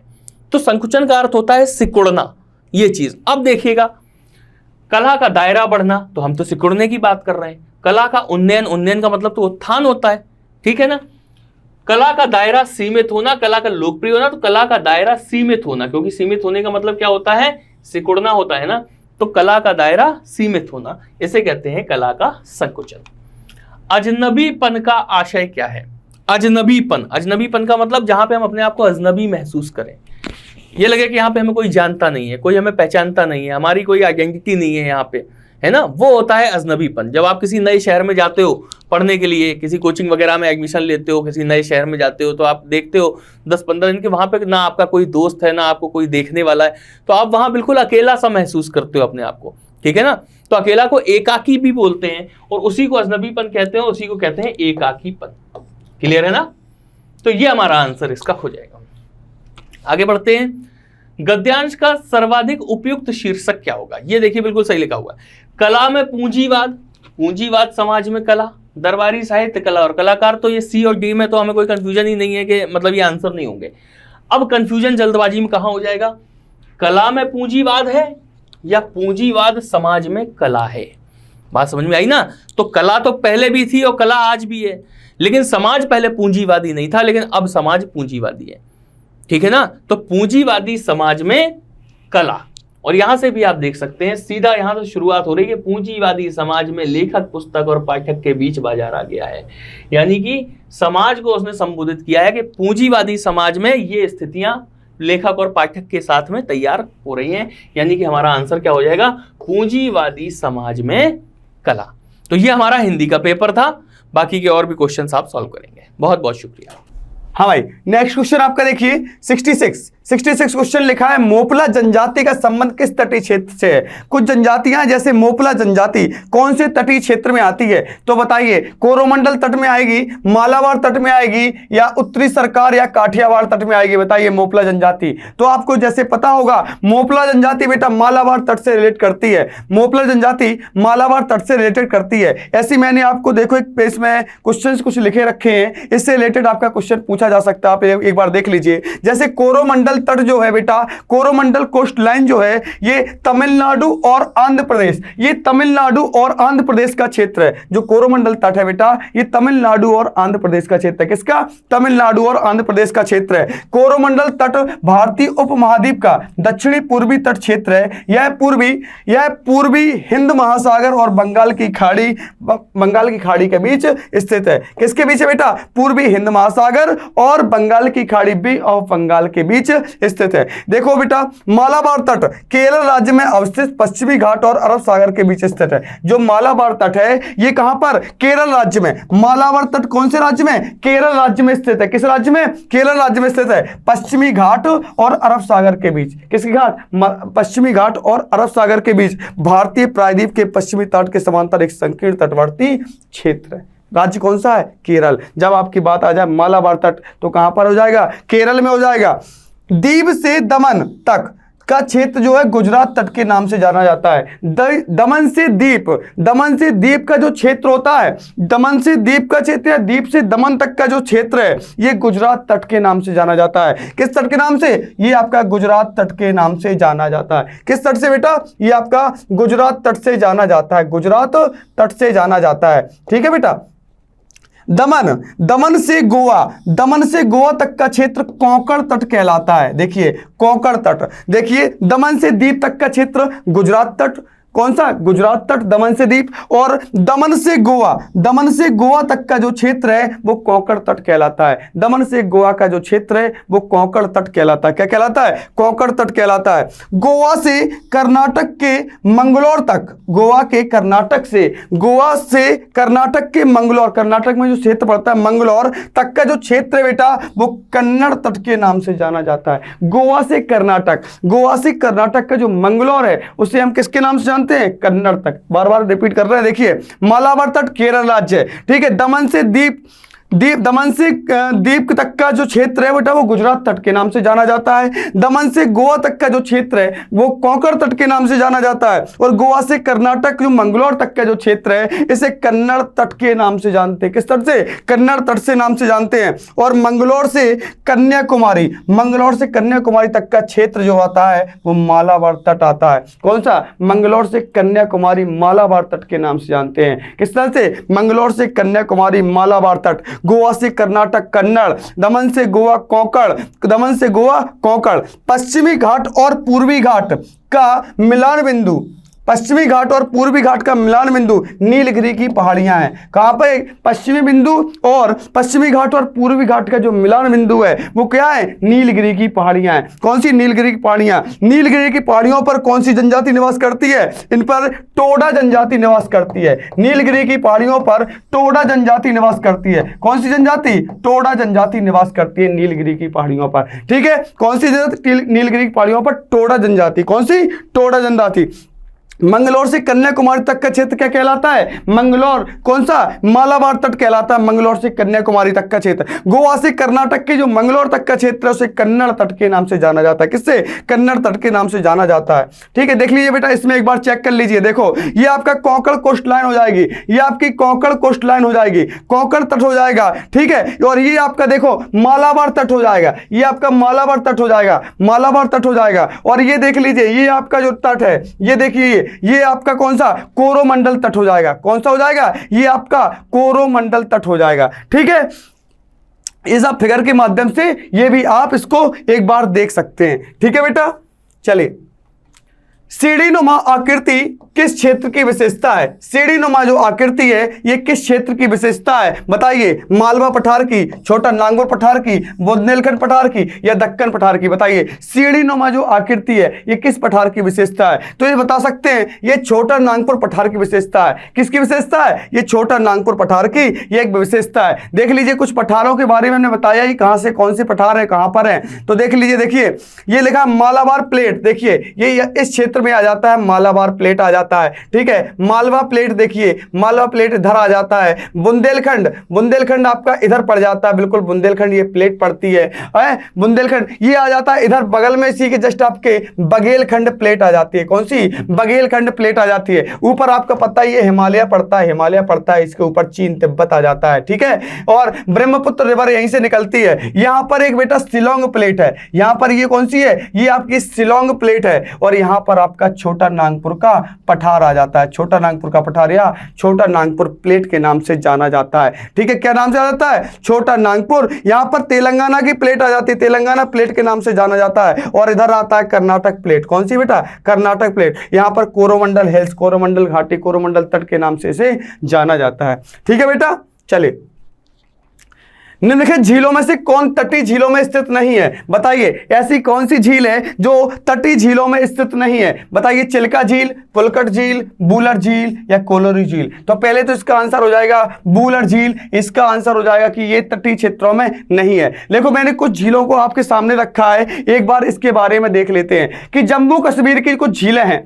जम्मू कश्मीर की कुछ झीलें हैं, जैसे जम्मू कश्मीर की झील है, एक है बूलर झील, डल झील और जांसर झील। ये आपकी कौन सी हो जाएंगी? ये आपकी, आपने सुना होगा शेषनाग झील, बैरीनाग झील। ठीक है, ये सब कहां पर आ जाती हैं? जम्मू कश्मीर में आ जाती हैं। कौन सी आ जाती है? जम्मू कश्मीर में आ जाती हैं। और भारत की सबसे ताजे पानी की बड़ी झील बूलर झील है। ताजे पानी की सबसे बड़ी झील कौन सी हो जाती है? बूलर झील है। उसके नीचे आ जाते हैं हम लोग, हिमाचल प्रदेश की ओर चलते हैं तो रेणुका झील। हाँ, रेणुका झील आपकी कहां पे आ जाती है? ये आ जाती है आपकी हिमाचल प्रदेश में आ जाती है। और देख लीजिए, ये सूरज ताल, चंद्रताल, नौका ताल, सात ताल। ठीक है, ये नौका ताल तक ही आ जाता है, कहां पर? हिमाचल प्रदेश में। इसके बाद उत्तराखंड में देखो, जिसमें ताल लगाओ, सात ताल, भीमताल, नौकुचिया ताल, नैनीताल। ठीक है, और ये सारी जो आते हैं ये कहां पर आ जाती हैं? ये उत्तराखंड में आ जाती है। कहां पर? उत्तराखंड में आती है। अच्छा, राजस्थान में देख लीजिए, राजस्थान में राजसमंद झील। राजसमंद झील कहां पे? राजस्थान की सबसे बड़ी मीठे पानी की झील है राजसमंद झील। कौन सी झील है? ये आपकी राजसमंद झील हो जाएगी। कहां पर? और देखो बेटा, सांभर झील, पुष्कर झील। ठीक है, ये सब कहां की झीलें हैं? ये सब राजस्थान की झीलें हैं। ठीक है, आपने जम्मू कश्मीर पढ़ा बूलर झील, डल झील, जॉनसर झील के बारे में। और जो ताजे पानी की झील आ जाती है, भारत की सबसे ताजे पानी की बड़ी झील आ जाती है, कौन सी आ जाती है? बूलर झील आती है। देखो, मोस्ट इंपोर्टेंट एक बहुत जरूर पूछा जाता है, ये लोकटक झील के बारे में, जो मणिपुर में आती है। लोकटक झील पूर्वोत्तर भारत की सबसे बड़ी झील है। पूर्वोत्तर भारत की सबसे बड़ी झील कौन सी है? लोकटक झील है। कौन सी है? लोकटक झील है, पूर्वोत्तर भारत की सबसे बड़ी झील। ठीक है, लोकटक झील है, मणिपुर में है। ठीक है, ओडिशा में देखो चिल्का झील। ओडिशा की झील कौन सी है? चिल्का झील है। और ये भारत की सबसे बड़ी लैगून झील है। जो चिल्का झील है ना, ये सबसे बड़ी लैगून झील है। कौन सी? चिल्का झील। ठीक है, आंध्र प्रदेश में देखो पुलकट झील आ जाती है। आंध्र प्रदेश की पुलकट झील है, कोलेरू झील है, ये आपकी आंध्र प्रदेश की आ जाती है। कौन सी आ जाती हैं? आंध्र प्रदेश की झीलें आ जाती हैं। तमिलनाडु में चेंबरवक्कम है, बीरानम झील है, बहुत सारी। केरल की झील देख लो भाई, केरल की बहुत ज्यादा पूछी जाती है। एक तो आपने देखा होगा बेम्बनाड झील और अष्टमुडी झील, ये मोस्ट इंपोर्टेंट आ जाती है। बेम्बनाड और अष्टमुडी ये कहां की हैं? केरल की झीलें हैं, बेम्बनाड और अष्टमुडी। और इसी में से एक झील नहीं भूल सकते हैं जिस जिसका नाम है लोनार झील, ये आपकी महाराष्ट्र में है। लोनार झील महाराष्ट्र में कौन सी है? लोनार झील है आपकी महाराष्ट्र में। ये सारी झीलों के बारे में आपने पढ़ा, एक बार रिपीट कर लीजिए। देखिए बुलर झील, डल झील वगैरह ये ठीक है कहां पर आ जाती हैं? जम्मू कश्मीर में आती है। राजसमंद झील राजस्थान में आ जाती है। कोलेरू झील, लोनार झील आपकी आ जाती है महाराष्ट्र में आ जाती है। लोकटक झील आपकी आ जाती है मणिपुर में आ जाती है। कोलेरू झील और पुलकट झील आपकी आंध्र प्रदेश में आ जाती है। कोलेरू और पुलकट आंध्र प्रदेश में आ जाती है। बेम्बनाड और अष्टमुड़ी आपकी कहां पर हो जाती है? केरल में हो जाती है। बेटा जो लोनार झील है बेटा ना, ये आपकी ज्वालामुखी निर्मित झील है। कौन सी है? ज्वालामुखी निर्मित झील है। कौन सी ये झील? ये आपकी है कौन सी? ये लोनार झील है, ज्वालामुखी के द्वारा निर्मित झील है। हो सकता है आपको समझ में आया होगा। चलिए सूची फर्स्ट को सूची सेकंड से सम्मिलित करना है। कुछ मरुस्थल दिए गए हैं, डिजर्ट्स दिए गए हैं, इनसे रिलेटेड कंट्री बतानी है। इनसे रिलेटेड कौन सी कंट्री है? तो आप देख सकते हैं कि जो अलनीफूद ये है, ये आपका सऊदी अरब से रिलेटेड है मरुस्थल अलनीफूद। और दस्त ए कबीर ये ईरान से रिलेटेड है, ईरान से रिलेटेड है। और आपका जो गिब्सन है ये आपका ऑस्ट्रेलिया से रिलेटेड है। और कालाहारी बोत्सवाना से रिलेटेड है। तो देख सकते हो ए का 2 आपका पहला ही आंसर सही हो जाएगा। ए का 2 बी का 4 आपका पहला आंसर इसमें बिल्कुल राइट हो जाएगा। ठीक है। तो आप बता सकते हैं कौन सा मरुस्थल कहाँ का है। देख लीजिए इसमें एक बार आप चेक कर सकते हैं कौन सा डिजर्ट कहाँ का डिजर्ट है। जैसे देखो सोनोरन, जैसे आपने देखा होगा ये कोल्ड डिजर्ट है, इसमें मतलब रेड मैप में हॉट डिजर्ट्स हैं और कोस्टल डिजर्ट्स हैं। ठीक है, देखो साउथ अफ्रीका में सेचुरा और अटाकामा मरुस्थल है। और इधर कौन सा है? पैटागोनियन है। ये आपका कोल्ड डिजर्ट में आ जाता है, कोल्ड डिजर्ट आ जाता है। कौन सा? कोल्ड डिजर्ट आ जाता है। ठीक है, और ये अटाकामा है, ये कोस्टल डिजर्ट है। कौन सा है? कोस्टल डिजर्ट है। कोस्टल डिजर्ट आ जाता है, अटाकामा आ जाता है। और आपका जो सेचुरा है बेटा ये हॉट डिजर्ट आ जाता है, गर्म मरुस्थल जिसे बोलते हैं, हॉट डिजर्ट बोला जाता है इसको, सेचुरा को। ये साउथ अमेरिका में पाए जाते हैं। कहां पर? साउथ अमेरिका में पाए जाते हैं। ठीक है, चलिए ऑस्ट्रेलिया ओशियन में देख लीजिए। ऑस्ट्रेलिया में ग्रेट सैंडी, गिब्सन और great Victoria, great Sandy, Gibson और ग्रेट विक्टोरिया। और आपका क्या है? टनामी और ये सिम्पसन। ठीक है, ये कहाँ के आ जाते हैं? ये ऑस्ट्रेलिया के डिजर्ट्स हैं। कौन है? ऑस्ट्रेलिया के डिजर्ट्स हैं। ग्रेट सैंडी है, गिब्सन है, ग्रेट विक्टोरिया है। ठीक है, और सिम्पसन है। ये कहाँ के आ जाते हैं? ऑस्ट्रेलिया के आ जाते हैं। कहाँ के? ऑस्ट्रेलिया के आ जाते हैं। अब देखिए बेटा अफ्रीका के देख लीजिए। सहारा मरुस्थल है, ये हॉट डिजर्ट में आता है। किस में आता है? हॉट डिजर्ट में आता है सहारा मरुस्थल। ठीक है, सहारा मरुस्थल हो गया, न्यूबियन हो गया, अरेबियन हो गया, डेनाकिलिया हो गया, नामीब हो गया, कालाहारी मरुस्थल हो गया। ये सब अफ्रीका के मरुस्थल है। कालाहारी भी मरुस्थल आपका एक गर्म मरुस्थल है। कौन सा है? गर्म मरुस्थल है कालाहारी मरुस्थल। इधर आ जाइए बेटा, इसमें पहुंचेंगे तो टकलामाकन देखा आपने? टाकलामाकन है, गोबी है, थार है, ऑर्डोस है, ये सारे मरुस्थल हैं। ठीक है, और ये थार जो मरुस्थल है और ये भी मरुस्थल कहाँ पे? ये आपका मरुस्थल गर्म मरुस्थल में आ जाता है। थार का कौन सा मरुस्थल है? गर्म मरुस्थल में आ जाता है, ये आपका थार मरुस्थल। और बेटा जो गोबी मरुस्थल है ना, ये गोबी मरुस्थल ये कोल्ड डेजर्ट है। क्या बेटा? कोल्ड डेजर्ट है। क्या है ये? कोल्ड डेजर्ट है गोबी मरुस्थल। ठीक है बेटा, चलिए नेक्स्ट क्वेश्चन है, निम्न में से कौन सदाबहार नदी का उदाहरण नहीं है? सदाबहार नदी का उदाहरण नहीं है, बताइए कौन सा नहीं है? कावेरी नहीं है, अलकनंदा नहीं है, या फिर यमुना नहीं है, या फिर ताप्ती नहीं है। कौन सा ये सदाबहार नदी का उदाहरण नहीं है, बताइए। तो आप बता सकते हैं कि ताप्ती जो है बेटा ये सदाबहार नदियों का उदाहरण नहीं है। कावेरी नदी का उद्गम ब्रह्मगिरी की पहाड़ियों से होता है। ब्रह्मगिरी की पहाड़ियों से कावेरी नदी का उद्गम होता है। कहां से? ब्रह्मगिरी की पहाड़ियों का। इसको दक्षिण भारत की गंगा के नाम से भी जानते हैं। इसे दक्षिण भारत की गंगा के नाम से जानते हैं। दक्षिण भारत की गंगा के नाम से जानते हैं। ठीक है, और अलकनंदा और भागीरथी आगे मिलके देवप्रयाग में गंगा का निर्माण करती हैं। ये आगे चल के किसमें? गंगा का निर्माण करती हैं देवप्रयाग प्रयाग में गंगा का निर्माण करती हैं। और गंगा की सहायक नदी जो है यमुना है। यमुना यमुनोत्री ग्लेशियर से निकलती है। यमुना यमुनोत्री ग्लेशियर से निकलती है। कहां से बेटा? यमुनोत्री ग्लेशियर से निकलती है। कौन सी? यमुना यमुनोत्री ग्लेशियर से निकलती है। और ये गंगा की सबसे बड़ी सहायक नदी है। गंगा की सबसे बड़ी सहायक नदी कौन सी है? यमुना है। गंगा की टोटल लंबाई 2525 किलोमीटर है। कितनी है? 2525 किलोमीटर है। ठीक है बेटा। नेक्स्ट क्वेश्चन, विश्व की सबसे दक्षिणतम राजधानी किस देश की है? दक्षिणतम राजधानी पूछी गई है, किस देश की है? देखिए, दक्षिण अफ्रीका की राजधानी बताइए। दक्षिण अफ्रीका की राजधानी प्रेटोरिया, प्रेटोरिया है और केपटाउन भी है बेटा, प्रेटोरिया और केपटाउन। ठीक है।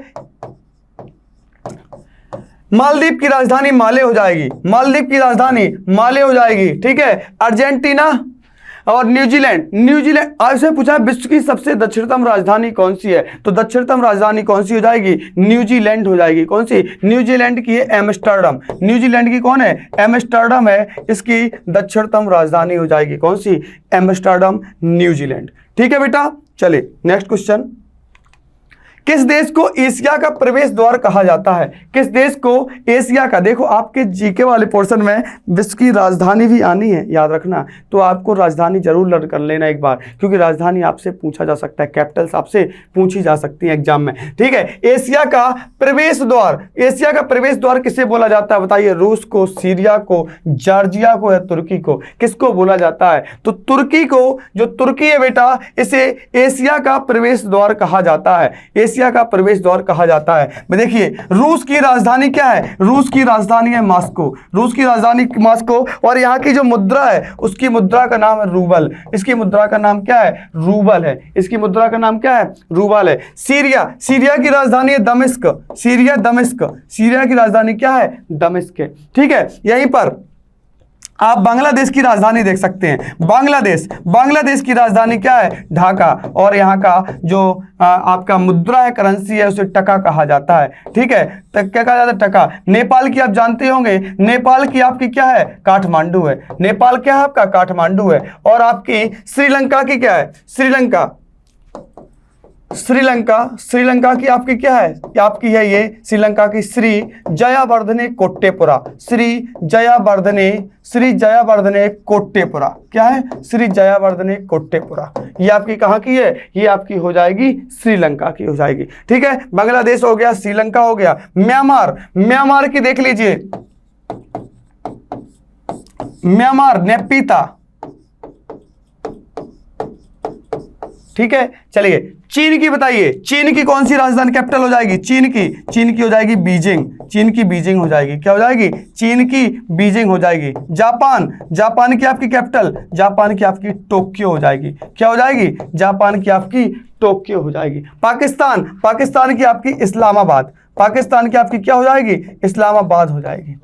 ठीक है। अफगानिस्तान, अफगानिस्तान की आपकी कैपिटल क्या हो जाएगी? अफगानिस्तान की आपकी कैपिटल काबुल हो जाएगी। ये सारी कैपिटल्स है, एक बार थोड़ा सा रिवीजन आपको करवा दिया। ठीक है। चलिए, उत्तर प्रदेश राज्य का ललितपुर जिला, ललितपुर जिला जो है बेटा, ये किस खनिज के लिए प्रसिद्ध है बताइए? बाइराइट्स के लिए, जर्मेनियम के लिए, बॉक्साइट के लिए, यूरेनियम के लिए? बताइए किसके लिए? बाइराइट्स के लिए, जर्मेनियम के लिए, बॉक्साइट के लिए, यूरेनियम के लिए। किसके लिए यह प्रसिद्ध है? तो ये जो ये यूरेनियम के लिए प्रसिद्ध है, ललितपुर जो है यूरेनियम के लिए प्रसिद्ध है। लेकिन जो बॉक्साइट है, छत्तीसगढ़ में बॉक्साइट बहुत होता है, छत्तीसगढ़ में, छत्तीसगढ़ झारखंड, छत्तीसगढ़ झारखंड में बॉक्साइट पाया जाता है। कहाँ पर? छत्तीसगढ़ झारखंड वगैरह राज्यों में क्या पाया जाता है? ये आपका क्या पाया जाता है? बॉक्साइट पाया जाता है। और आपका उत्तर प्रदेश राज्य का जो ललितपुर जिला है, ललितपुर जिला है उत्तर प्रदेश राज्य का, यहाँ पर क्या पाया जाता है? यहाँ पर यूरेनियम पाया जाता है। क्या पाया जाता है बेटा? यूरेनियम। ठीक है। नेक्स्ट क्वेश्चन, निम्न भारतीय राज्यों में से कौन पाकिस्तान से अपनी सीमा नहीं बनाता है? बताइए। गुजरात, हरियाणा, पंजाब या राजस्थान? बताइए कौन सा नहीं बनाता है? निम्न भारतीय राज्यों में से कौन पाकिस्तान से अपनी सीमा नहीं बनाता है? तो देखिए, आपका गुजरात तो बनाता है, सही है, गुजराती बनाता है, पंजाब भी बनाता है, राजस्थानी बनाता है, Jammu and Kashmir, Jammu and Kashmir, Jammu and Kashmir भी आपका सीमा बनाता है, लेकिन आपका हरियाणा सीमा नहीं बनाता है, हरियाणा सीमा इसकी नहीं बनाता है। ठीक है बेटा। चले, नेक्स्ट क्वेश्चन, दंतेवाड़ा जिला जो एक नक्सलवादी क्षेत्र है, दंतेवाड़ा जिला जो एक नक्सलवादी क्षेत्र है, भारत के किस राज्य में स्थित है? दंतेवाड़ा जिला भारत के किस राज्य में स्थित है बताइए? जो एक नक्सलवादी क्षेत्र है, हाँ, किस राज्य में स्थित है? झारखंड में है, छत्तीसगढ़ में है, उड़ीसा में है, या फिर तेलंगाना में? बताइए कहाँ पर है? दंतेवाड़ा जो जिला है ये आपका छत्तीसगढ़ में पड़ता है। कहाँ पर पड़ता है? छत्तीसगढ़ में पड़ता है। ठीक है, झारखंड की कैपिटल कोई बताएगा आपका? झारखंड की कैपिटल क्या है? रांची है। क्या है? रांची है। अच्छा, झारखंड की कैपिटल उत्तर प्रदेश की तो आपको मालूम है, भोपाल भी मध्य प्रदेश की मालूम है। ठीक है, अच्छा आप ये बताइए कि दिल्ली के नए जो गवर्नर बनाए गए हैं इनका नाम बता सकता है कोई? दिल्ली के नए गवर्नर का नाम बताइए, कौन बनाए गए हैं? तो इनका गवर्नर का नाम कौन है? विनय कुमार सक्सेना बनाए गए हैं। कौन? विनय कुमार सक्सेना बनाए गए। कौन बेटा? विनय कुमार सक्सेना। इसी के बाद आप देख सकते हैं, अगर आपसे पूछा जाए बताइए लद्दाख के कौन है? लद्दाख की जो कैपिटल लेह है और यहाँ के जो गवर्नर बनाए गए हैं इनका नाम बताइए कौन है? तो राधा कृष्ण माथुर यहाँ के कौन है? राधा कृष्ण माथुर यहाँ के गवर्नर है। राधा कृष्ण माथुर यहाँ के गवर्नर है। और जम्मू एंड कश्मीर के जो गवर्नर हैं, जम्मू एंड कश्मीर के जो गवर्नर बनाए गए हैं उनका नाम मनोज सिन्हा। क्या बनाए गए हैं? मनोज सिन्हा। ठीक है, चलिए नेक्स्ट क्वेश्चन, हड़प्पा सभ्यता में वह कौन सी फसल है जिसका सर्वप्रथम उत्पादन हुआ था? हड़प्पा सभ्यता बेटा आपकी 2350 से 1750 के बीच में आपकी सिंधु घाटी सभ्यता मानी जाती है। 2350 से 1750 मानी जाती है। हड़प्पा सभ्यता ये पहला नगर था जो खोजा गया था। हड़प्पा सभ्यता ये पहला नगर था जो खोजा गया था। हड़प्पा सभ्यता इस समय हड़प्पा जो है वो पाकिस्तान में है। कहां पर है? पाकिस्तान में है हड़प्पा। ठीक है, और यहां पर सबसे ज्यादा उत्पादन किस फसल का होता है? तो आप कपास का लगाएंगे, लेकिन पूछा जाए फसल कौन कौन सी होती है? तो जौ एवं गेहूं, ये दोनों फसलें हुआ करती थी, लेकिन उत्पादन में अग्रणी कौन है? तो कपास का उत्पादन यहां पर सबसे ज्यादा किया जाता था। किसका उत्पादन? कपास का उत्पादन यहां पर सबसे ज्यादा किया जाता था। हड़प्पा से ही बेटा R37 कब्रिस्तान मिला था। R37 कब्रिस्तान कहां से मिला था?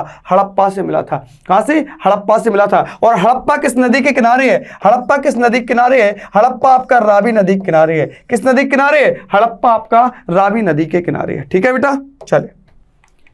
ज्वालो उपनिषद किस वेद का हिस्सा है? किस वेद का हिस्सा है? तो पहले आप बताइए वेद कितने प्रकार के होते हैं? वेद आपके 4 प्रकार के होते हैं। आप जानते हैं ऋग्वेद, सामवेद, यजुर्वेद, अथर्ववेद। और इन वेदों को, ये वेद होते हैं, इन चारों वेदों को क्या कहा जाता है? इन चारों वेदों को संहिता कहा जाता है। चारों वेदों को संहिता कहा जाता है। और जो वेदों के संकलन करता थे वो महर्षि कृष्ण द्वैपायन वेद व्यास थे। द्वैपायन वेद व्यास थे। कौन थे? वेद व्यास थे। बेटा जो आपका ऋग्वेद है इसमें ईश्वर की महिमा का वर्णन किया गया है। ऋग्वेद में ईश्वर की महिमा का वर्णन किया गया है, ईश्वर के बारे में बताया गया है ऋग्वेद में। किसमें? ऋग्वेद में बताया गया है। इसके बाद आता है सामवेद। सामवेद में आपका बेटा सामवेद में संगीतों का वेद कहा जाता है। सामवेद को संगीतों का वेद कहा जाता है। किसे? सामवेद को कहा जाता है। इसके बाद आ जाता है कौन सा? यजुर्वेद। यजुर्वेद जो हम लोगों के घरों में पूजा पाठ होते हैं, कर्मकांड होते हैं, इनसे रिलेटेड जो वेद होता है, पूजा पाठ से रिलेटेड, कर्मकांडों से रिलेटेड, वो वेद होता है, यजुर्वेद होता है। और आपका आता है अथर्ववेद। अथर्ववेद होता है, देखिए अथर्ववेद जो होता है अथर्वा ऋषि द्वारा रचित है अथर्ववेद। और इसमें क्या है आपका? इसमें जादू टोना, जैसे आजकल लोग करते हैं, जादू टोना वगैरह करते हैं, अंधविश्वास, जो जादू टोना अंधविश्वास से रिलेटेड चीजें होती हैं वो किस में आ जाती हैं? ये अथर्ववेद में आ जाती हैं। किस में आ जाती हैं? अथर्ववेद में आ जाती हैं। अथर्ववेद में आ जाती हैं। ठीक है, इनके कुछ बेटा उपवेद भी होते हैं, जैसे ऋग्वेद का उपवेद आयुर्वेद होता है। और आपका संगीत का जो जनक होता है क्या? सामवेद। और सामवेद का एक उपवेद होता है जिसे हम क्या? गंधर्व वेद कहते हैं। और यजुर्वेद का उपवेद जो होता है उसे हम क्या कहते हैं? यजुर्वेद के उपवेद को हम धनुर्वेद कहते हैं। और आपका जो अथर्ववेद का उपवेद होता है शिल्प वेद कहा जाता है। क्या कहा जाता है? शिल्प वेद कह के जाना जाता है। ठीक है, तो इसका आंसर क्या हो जाएगा? ज्वालो उपनिषद। ज्वालो उपनिषद बेटा आपका किससे रिलेटेड है? ज्वालो उपनिषद आपका यजुर्वेद से रिलेटेड है। किससे रिलेटेड है? यजुर्वेद से रिलेटेड है। आपको यहीं पे एक चीज और देख लेनी चाहिए, यहीं पे आप एक चीज और देख लीजिए कि क्वेश्चन में आपसे पूछ लिया जाता है कि इनके ज्ञानियों को क्या कहा जाता है? तो जो ऋग्वेद के जो ज्ञानी होते थे इन्हें होर्त कहा जाता था। क्या? होर्त कहा जाता था। यजुर्वेद यजुर्वेद के जो ज्ञानी होते थे इन्हें अध्वर्यु कहा जाता था, अध्वर्यु कहा जाता था। और जो सामवेद के ज्ञानी होते थे इन्हें उद्रार्थ कहा जाता था, उद्रार्थ कहा जाता था। और जो अथर्ववेद के ज्ञानी होते थे इन्हें ब्रह्मा कहा जाता था। क्या कहा जाता था? इन्हें ब्रह्मा कहा जाता था। ठीक है, चलिए आपको वेद आपने देख लिए, वेद देख लिए, इनके ज्ञानी देख लिए, इनके संकलनकर्ता कृष्णद्वैपायन वेदव्यास थे। कौन थे? कृष्णद्वैपायन वेदव्यास थे। यहीं पे आप एक बार पुराण और देख लीजिए जरा, पुराणों की संख्या कितनी है? पुराणों की टोटल संख्या 18 है। सबसे प्राचीन पुराण कौन सा है? मत्स्य पुराण है। सबसे प्राचीन पुराण कौन सा है? मत्स्य पुराण है। और किसके द्वारा लिखे गए? ये लोहमर्ष या उग्रश्रवा के द्वारा, लोहमर्ष या उग्रश्रवा के द्वारा लिखे गए। किसके? उग्रश्रवा के द्वारा लिखे गए। पुराणों को बेटा वेदों का वेद कहा जाता है, वेदों का वेद पुराणों को कहा जाता है। और कभी कभी क्वेश्चन आ जाए, बताइए पांचवा वेद किसे कहा जाता है? पांचवा वेद, तो पांचवा वेद भी बेटा आपको पुराणों को कहा जाता है। पांचवा वेद किसको कहा जाता है? पुराणों को पांचवा वेद भी कहा जाता है। ठीक है, आपने पुराण देख लिए, यहीं से आप उपनिषद और देख लीजिए जरा। उपनिषद, उपनिषदों की संख्या कितनी है? उपनिषदों की संख्या टोटल 108 है, लेकिन अभी तक टोटल 108 है, लेकिन अभी तक मात्र 13 उपनिषदों को, 13 उपनिषद को ही मान्यता दी गई है। 13 उपनिषदों को ही मान्यता दी गई है, जिसमें एक जवालो उपनिषद है, जवालो उपनिषद। एक आपने सुना होगा मुंडको उपनिषद, मुंडको उपनिषद, मुंडको उपनिषद सुना होगा। इसमें सत्यमेव जयते, सत्यमेव जयते जो है बेटा ये मुंडको उपनिषद से लिया गया है। सत्यमेव जयते मुंडको उपनिषद से लिया गया है। ये हो गए आपके उपनिषद। यहीं पे आप वेदांगों के बारे में और देख लीजिए एक बार। वेदांग, वेदांगों की संख्या टोटल 6 है बेटा। ये सारे वेदों से रिलेटेड है। वेद, वेदांग, उपनिषद, पुराण। ठीक है, ये वेदांगों की संख्या 6 है। आप बता दीजिए कौन कौन से हैं? एक है आपका ज्योतिष, एक आपका है ज्योतिष, एक आपका व्याकरण, एक आपका ज्योतिष, एक आपका व्याकरण, एक आपका छंद, एक आपका कल्प, एक आपका कल्प, एक आपका शिक्षा, और एक आपका हो जाएगा कौन सा? एक आपका हो जाएगा निरुक्त, एक आपका हो जाएगा निरुक्त। ये आपके 6 वेदांग हो गए। कौन कौन से? ज्योतिष, व्याकरण, छंद, कल्प, शिक्षा और निरुक्त। ये आपके 6 ये हो गए। ठीक है बेटा, नेक्स्ट क्वेश्चन की ओर चलते हैं। निर्वाण शब्द का अर्थ क्या होता है? बताइए निर्वाण शब्द का अर्थ। तो निर्वाण शब्द का अर्थ बौद्ध धर्म से रिलेटेड है। किससे रिलेटेड है? बौद्ध धर्म से रिलेटेड है। और इसका अर्थ होता है इंद्रियों की प्राप्ति। इसके अर्थ होता है इंद्रियों की प्राप्ति होता है, बौद्ध धर्म से रिलेटेड है। और ये जो महात्मा बुद्ध थे, महात्मा बुद्ध थे, इनके पिताजी का नाम था शुद्धोधन, इनके पिता का नाम था शुद्धोधन। इन्होंने 29 वर्ष की अवस्था में अपना गृह त्याग कर दिया था। 29 वर्ष की अवस्था में इन्होंने गृह त्याग कर दिया था और पीपल वृक्ष के नीचे इनको ज्ञान की प्राप्ति हुई थी। किसको? महात्मा बुद्ध को हुई थी। ठीक है, नेक्स्ट क्वेश्चन। धार्मिक सहिष्णुता का जिक्र किस लेख में मिलता है? धार्मिक सहिष्णुता का लेख किस में मिलता है? ये आपको क्वेश्चन जल्दी देखने को नहीं मिलेगा। तो धार्मिक सहिष्णुता का जो उल्लेख है वो आपके 7वें उसमें मिलता है, 7वें लेख में मिलता है। किसमें मिलता है? 7वें लेख में धार्मिक सहिष्णुता का लेख मिलता है। ठीक है बेटा, चलिए नेक्स्ट क्वेश्चन है। कविराज की उपाधि किसे मिली थी? बताइए कविराज की उपाधि किसे मिली थी? कविराज की उपाधि समुद्रगुप्त को मिली थी। किसको? कविराज की उपाधि समुद्रगुप्त को दी गई थी। ठीक है, ये संगीत बहुत गाता, संगीत बहुत करता था, संगीत ज्यादा सीखता था, इसलिए इसे कविराज की उपाधि दी गई थी। हर्षवर्धन, हर्षवर्धन के शासनकाल में कौन व्यक्ति आया था? बताइए हर्षवर्धन के शासनकाल में वेनसांग आया था। कौन आया था? वेनसांग आया था। इसकी पुस्तक का नाम क्या है? इसकी पुस्तक का नाम है सीक्यू की। इसकी पुस्तक का नाम क्या है? सीक्यू की। चंद्रगुप्त द्वितीय की जो उपाधि थी इसे विक्रमादित्य की उपाधि थी। किसी की? विक्रमादित्य की उपाधि थी। और इसके शासनकाल में जो आया था वो फाहियान आया था, फाहियान आया था। और इसकी जो पुस्तक थी उसकी पुस्तक का नाम था फाओक्यू की। इसकी जो पुस्तक का नाम था उसका नाम था फाओक्यू की। ठीक है, तो इसका आंसर हो जाएगा समुद्रगुप्त। अलाई दरवाजा किसने बनवाया था? अलाई दरवाजा किसने बनवाया था? बताइए ऐबक ने, अलाउद्दीन खिलजी ने, इल्तुतमिश ने, या फिर उस्ताद तुगलक ने? किसने बनवाया था अलाई दरवाजा? बताइए। तो अलाई दरवाजा का निर्माण अलाउद्दीन खिलजी के द्वारा बनवाया गया था। अलाउद्दीन खिलजी के द्वारा बनवाया था। तो खिलजी वंश का राजा था अलाउद्दीन खिलजी, इसने अलाई दरवाजा का निर्माण कराया था। ऐबक ने कुतुब मीनार का निर्माण करवाया था। कुतुब मीनार की नींव डाली थी किसने? ये किसने डाली थी? ये आपने किसकी? आपके ऐबक ने, कुतुबुद्दीन ऐबक ने। और कुतुबुद्दीन ऐबक को गुलाम वंश का संस्थापक बोला जाता है। गुलाम वंश का संस्थापक कुतुबुद्दीन ऐबक को बोला जाता है। गुलाम वंश या दिल्ली सल्तनत की स्थापना किसके द्वारा की गई थी? आपकी ऐबक के द्वारा। इसके बाद जो इल्तुतमिश आता है, ये आपका कुतुब मीनार का आगे निर्माण करवाता जाता है। मतलब नींव तो डाल दी थी किसने? ऐबक ने डाल दी थी, लेकिन आगे का निर्माण कौन करवाता है? इल्तुतमिश। फिरोज तुगलक के शासनकाल में नहरों का निर्माण करवाया जाता है। FST जिसे बोला जाता है, नहरों का निर्माण किसके शासनकाल में करवाया जाता है? फिरोज शाह तुगलक के शासनकाल में करवाया जाता है। ठीक है बेटा, ये क्वेश्चन देखते हैं। संयोगता किस वंश की थी? संयोगता जो थी वो किस वंश की थी? ये चौहान वंश की थी और ये जयचंद की पुत्री थी। किसकी थी? जयचंद की पुत्री थी। और इसी ने पृथ्वीराज चौहान से शादी की थी। किससे शादी की थी? पृथ्वीराज चौहान से इसकी शादी हुई थी। पृथ्वीराज चौहान से इसकी शादी हुई थी। ठीक है, नेक्स्ट क्वेश्चन के लिए और चलते हैं हम लोग। नेक्स्ट क्वेश्चन की ओर चलते हैं। हाँ, झांसी रेजिमेंट का गठन किसके द्वारा किया गया था? बताइए, झांसी रेजिमेंट का गठन किसके द्वारा किया गया था? तो झांसी रेजिमेंट का गठन किसके द्वारा आपका किया गया था? ये सुभाष चंद्र बोस के द्वारा झांसी रेजिमेंट का गठन किया गया था। सरदार वल्लभ भाई पटेल को क्या कहा जाता है? इन्हें बिस्मार्क कह के भी बोला जाता है, लौह पुरुष कह के भी इसे इन्हें बुलाया जाता है। किसे? सरदार वल्लभ भाई पटेल को लौह पुरुष के भी नाम से जाना जाता है। और प्रांतीय समितियों का जो गठन हुआ था, उनकी जो बैठक होती थी, उनके जो अध्यक्ष होते थे, वो सरदार वल्लभ भाई पटेल को बनाया जाता था।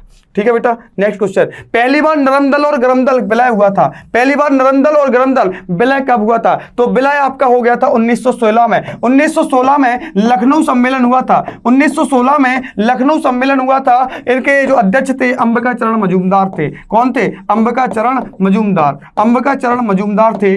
ठीक है, और ये 16 में विलय हुआ था। इसका 16 में विलय हुआ था। 1907 में ये अलग अलग हो गए थे। 1907 में ये अलग अलग हो गए थे। कहां पर? सूरत अधिवेशन में। 1907 में सूरत में अधिवेशन हुआ था। कौन थे? सूरत में अधिवेशन था। रास बिहारी बोस यहाँ के अध्यक्ष थे। रास बिहारी बोस यहाँ के अध्यक्ष थे। सूरत में इसका अधिवेशन हुआ था। रास बिहारी बोस थे, सूरत में इसका अध्ययन हुआ था। पहली महिला जो कांग्रेस की अध्यक्ष बनी थी, सरोजनी नायडू थी। 1925 में सरोजनी नायडू 1925 में पहली महिला कांग्रेस अध्यक्ष बनी थी। और ये कानपुर में अधिवेशन हुआ था। कहां पर हुआ था? ये कानपुर में हुआ था।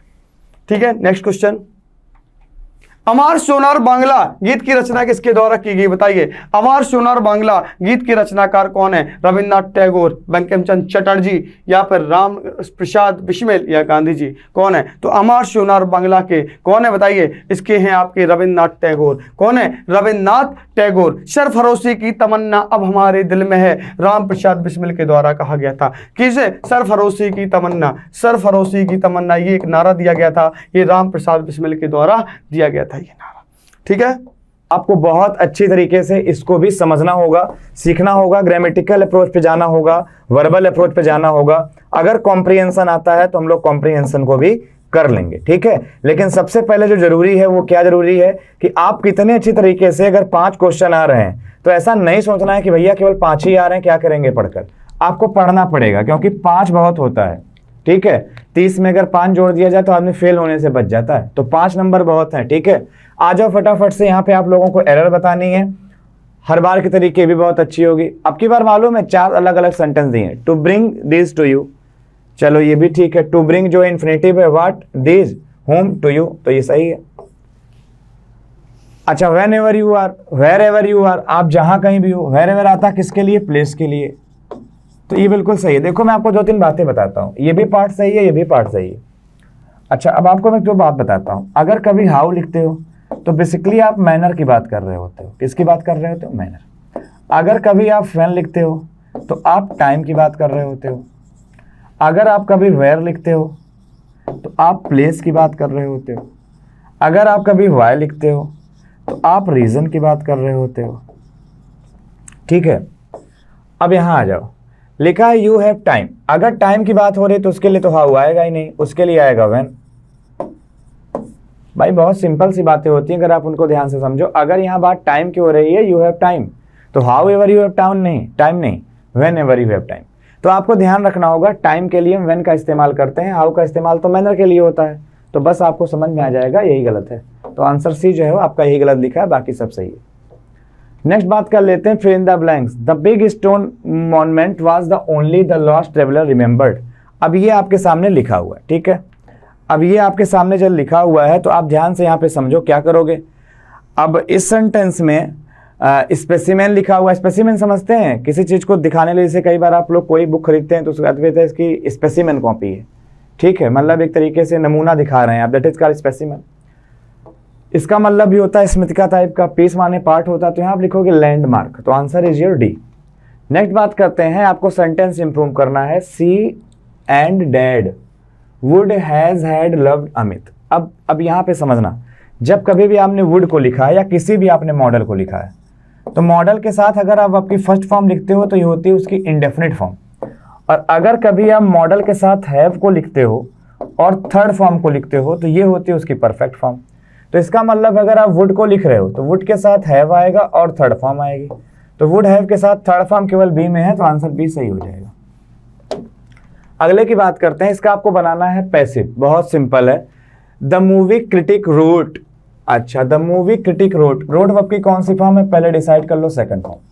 अगर ये सेकंड फॉर्म है तो इसका पैसिव यही बनेगा, वाज या वर के साथ थर्ड फॉर्म, ठीक है, वाज या वर के साथ थर्ड फॉर्म। अब ध्यान से देखोगे, दो बातें मैंने आपको बताई हैं कि वॉइस बनाते समय ना तो कभी उसका टेंस बदलता है ना तो कभी उसका सेंस बदलता है, कहने का तरीका बदल जाएगा लेकिन टेंस और सेंस नहीं बदलेगा।